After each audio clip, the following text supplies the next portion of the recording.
It is the final word daily, the England-West Indies Test daily for the first time. I'm Adam Collins. I'm in London. I was at Lord's. I'm not at Lord's right now, though. Cam Ponsonby is, though, with people streaming out of the ground behind him. A most eventful day for Westfield London, Westfield Stratford City. More extra, less ordinary. Sum it up to begin in 30 seconds. The West Indies came up against the best bowler in the world. Gus Atkinson, 7 for on debut. Forget the Jimmy Anderson stuff. Forget he's finishing. It's all about the new. It's all about the now. And Gus Atkinson had the day of dreams. 7 wickets for 43, I believe, or 46. It might even be 45. There was at one point where the West Indies thought they were going okay. They were around 80 for 3. Then Atkinson takes 3 wickets in and over. Some beauties, some balls being sliced up in the air. Comical cricket. And then with the bat, England cruised home to play, finishing plenty in the lead, 3 down. England have already won the match. Not important. It's Jimmy's last day. Gus Atkinson's the future for the next 20 years. Thank you.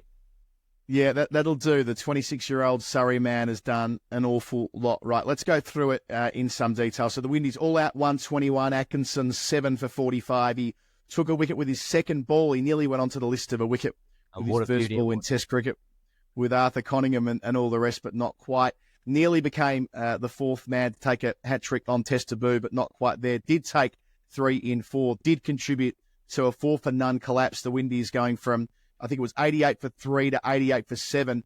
Nearly had 3 balls at the number 11 at Jayden Seales that would have given him the best debut figures in Test history, overtaking the 8 for 43 that Albert Trott took back in 1895. Not quite, but it didn't matter.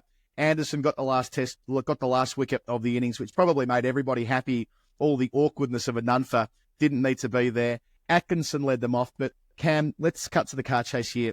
You're mates with Gus. You played with him at Spencer in the Surrey comp for a number of years.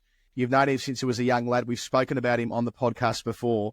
This is a pretty special thing that this moment of transition, this moment of, I guess, medium-term planning has worked so well at the first time of asking. Yeah, and I think just for the record, it should be stated I'm really milking a loose acquaintance here as opposed to being strong mate. But it has been genuinely, like, all jokes aside, it has been like a wonderfully lovely day. Like, I'm not close with Gus Atkinson. I just said I've known him for a while, but we're not like best mates, whatever. But the fact he's done so well, there were group chats that haven't been active in 5-6 years, kind of exploding to life again today. A mate of mine who I haven't spoken to in 7 years messaged me. He goes, I don't know the bloke, but I'm jumping up and down my living room. I can't believe it. I'm so excited. And you kind of realise how fast this happens for every debutant in any sports in any kind of nation, where people are so excited and kind of revel and share in the joy and the achievements of others, no matter how kind of tangential they are to it. And it has been really cool. Like, there was laughably, Gus is still included in the ones group chat at the club I play at, even now, even though I don't think he's going to play this season or ever again. And so you've got a bunch of blokes who, to be honest, don't know him. They joined 3 years ago and he last played in 2019 or something, going, "Oh, so proud of you, mate. Keep going." He probably won't see it. I think that would actually be one of the best moments of the day for him, turning his phone back on and getting the dopamine rush of 7,000 notifications.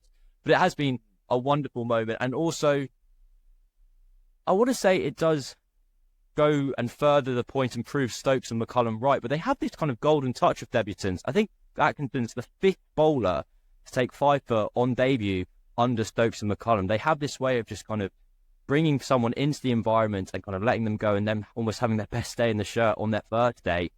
But whilst that you can go like, oh, loads of other people have done it, X, Y, Z.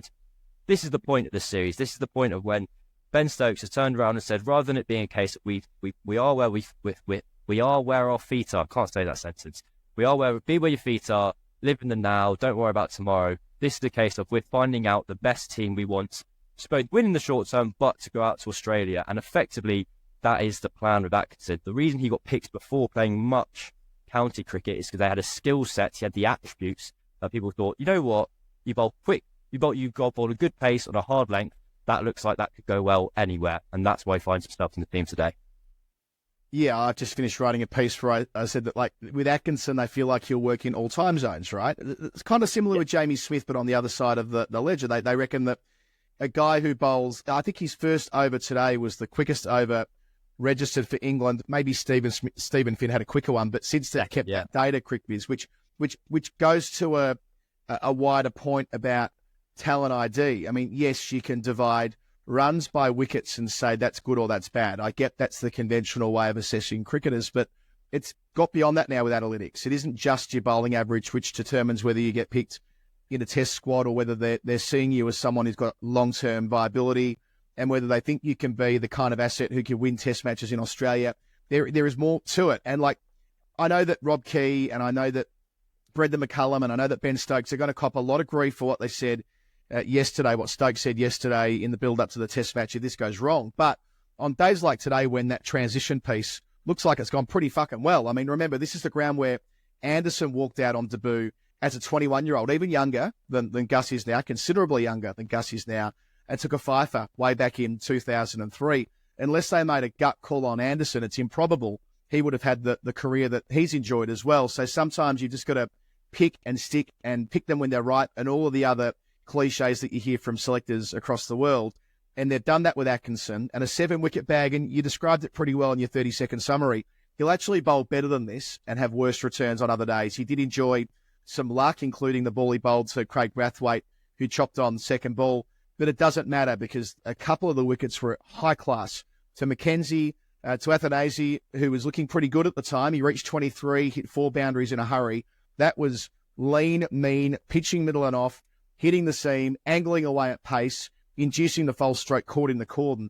That's the stuff you dream of as a fast bowler, and you can't do it as well as that unless you got the extra yards. So, you know, the spelt action, Archer-esque release point, there's a lot going right for Atkinson. And being relieved of any real pressure, right? I mean, the fact that he'll play another couple of test matches this summer knowing that he's achieved this, it'll be something that people come back to and reference for the rest of his life. It's pretty cool.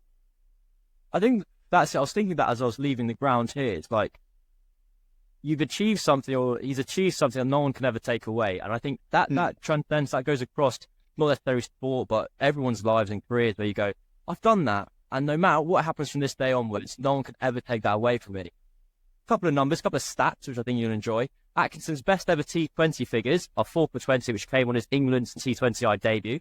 His best ever first-class figures are his figures from today, which came on his England Test debut. So, doesn't really mean anything. But on the idea of like the type of bowler he is, I'm just going to get run over quickly. Here we go. And on the thing of like the type of bowler he is, this is new. This isn't how he used to bowl. He used to be kind of 82 mile an hour, swing the ball away, and have like an off-cuff that came obviously back into the right-hander. Then he had this miraculous net session with Vikram Solanki, who was one of the coaches at Surrey, and Jordan Clark, where he was struggling with his run-up a bit, and Solanki was like, look, let's lengthen it out, and let's just try and bowl as fast as we can.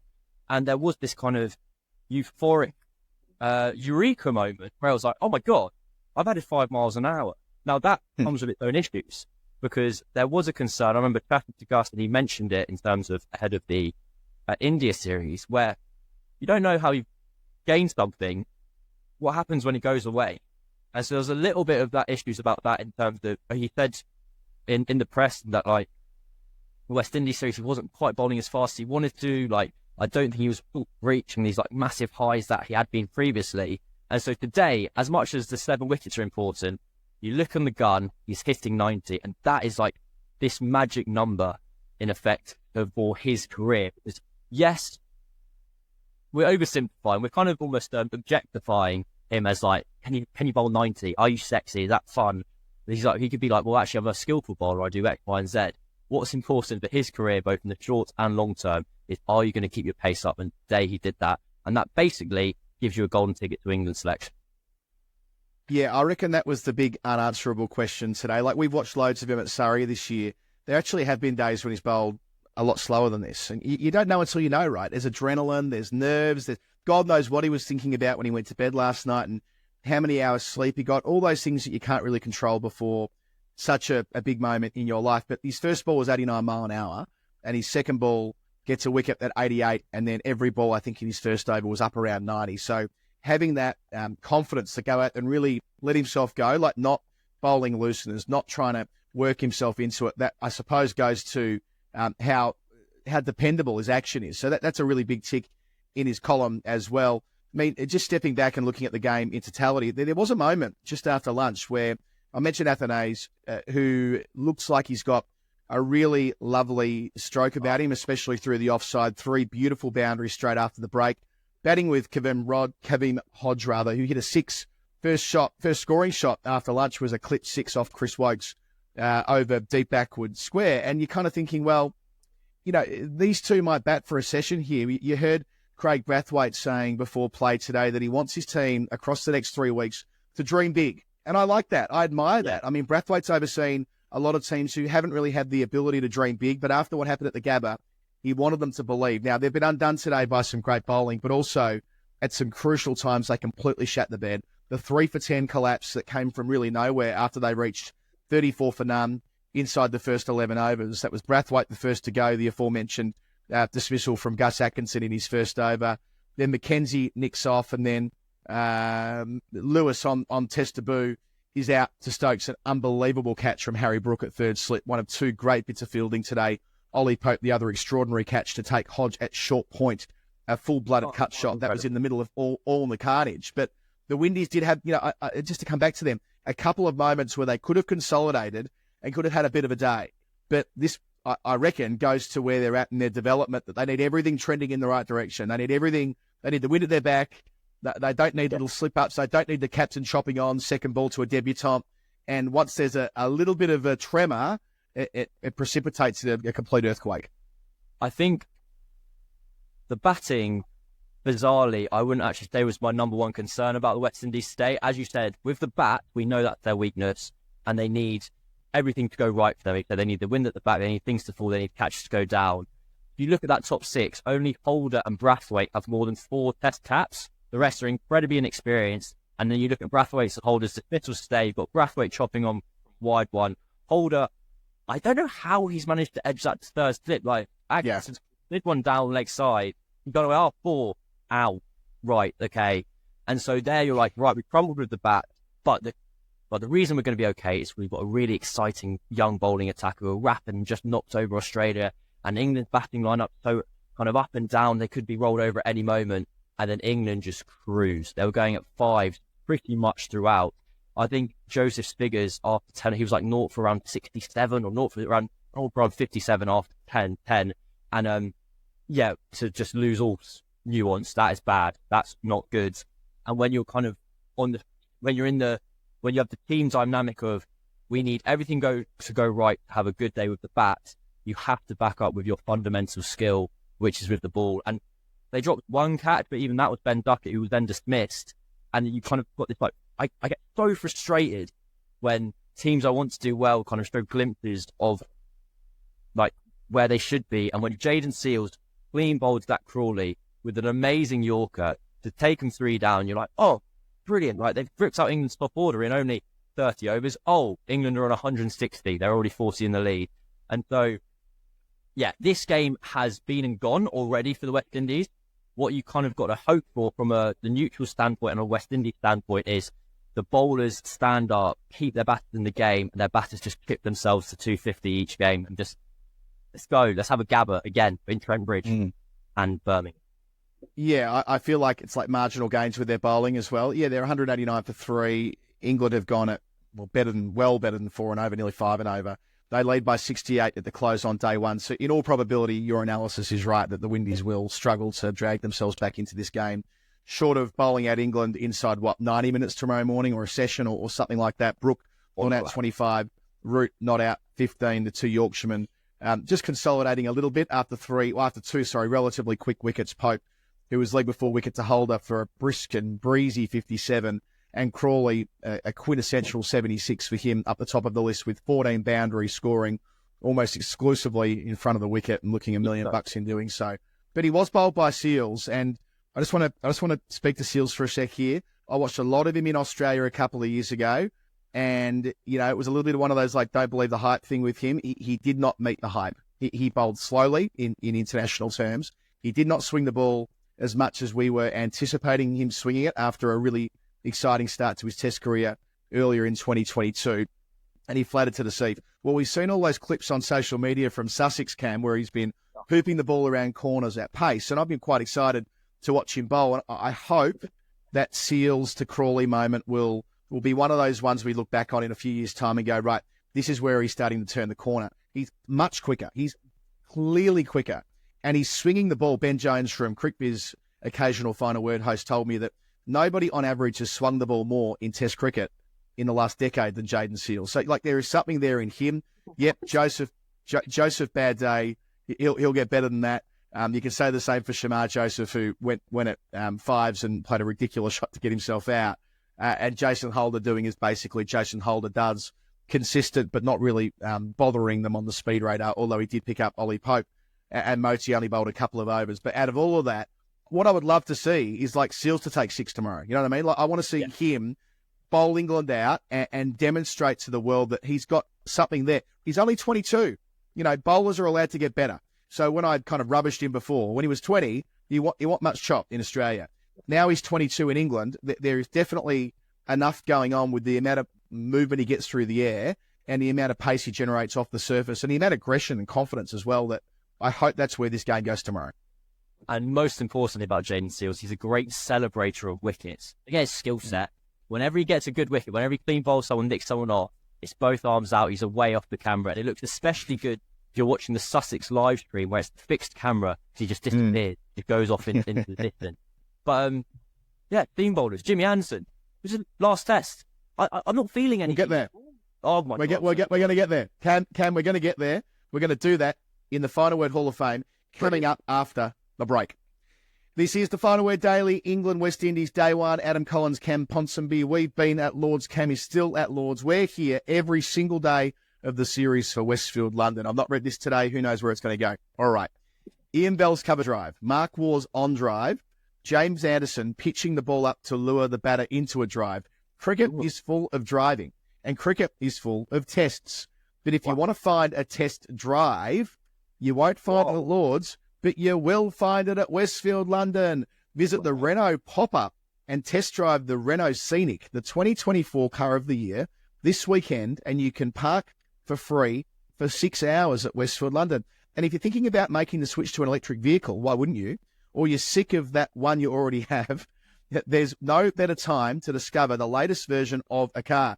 Jeremy Clarkson once complained wasn't as manly as Tarzan's scrotum. Nice addition there, Shane. That's good pop culture from him. Westfield, London. The French might not be able to organise an Olympics, but they can make a damn good car. Cam, your final word moments of the day. I'm going to steer you towards Jimmy Anderson here, please. Okay. Well, I'm going to do the one that I had in the back of my mind, which is hey, Athanasi's watch, batting in a watch. Amazing. Brilliant. But with Anderson, I've been struggling a little bit to I haven't been being emotional yet. It hasn't got me. And then the first time where I went, this is different. This is going to be a change. It was when he was watching his daughters ring the 5-minute bell. And that was kind of the bit where I went, it's human. And I think that's potentially why I haven't really been kind of taken away with the Anderson thing. I think you kind of fall in love with people as much as players. And because I'm being really generalizing here, but because he's thank you, as a very, very nice man to keep his engine off as he was moving away. Wonderful. Because his kind of persona is like the grumpy man. He's like, Jimmy's grumpy. I've always been like, okay, well, he's a grumpy guy, and like he operates through sustained excellence rather than like moments of like erratic brilliance. I think the way I enjoy sport is I enjoy people and I enjoy these kind of crazy moments. I don't think Anderson, his career hasn't really followed that arc. But then today, when you saw him looking on, like holding back a tear, in my opinion, he was holding back a tear, and he's looking at his 2 daughters and his wife sat there, I'm guessing with his mum and his dad. I was like, wow, that is crazy. That is for as long as, for both of those children's lives, their dad has been running in bowling for England, and this is such a change, and that was pretty special. Yeah, I agree. Like, how can you not be emotional watching the girls up there ringing the 5-minute bell? Like, I was feeling it, and that's just as someone who's followed his career. And, it is a moment in time. Like, there's this link in the chain now, right? The Atkinson passing of the baton and all the rest of it. I've written to that effect tonight. Everybody else will as well. Like Anderson taking the final wicket, but Atkinson leading them off the field. Anderson was the one that led them onto the field. That montage beautifully voiced by Nasser Hussain on the big screen, that Anderson was stood at the edge of the long room watching the montage of himself before going down those stairs for his 29th Test match at Lord's.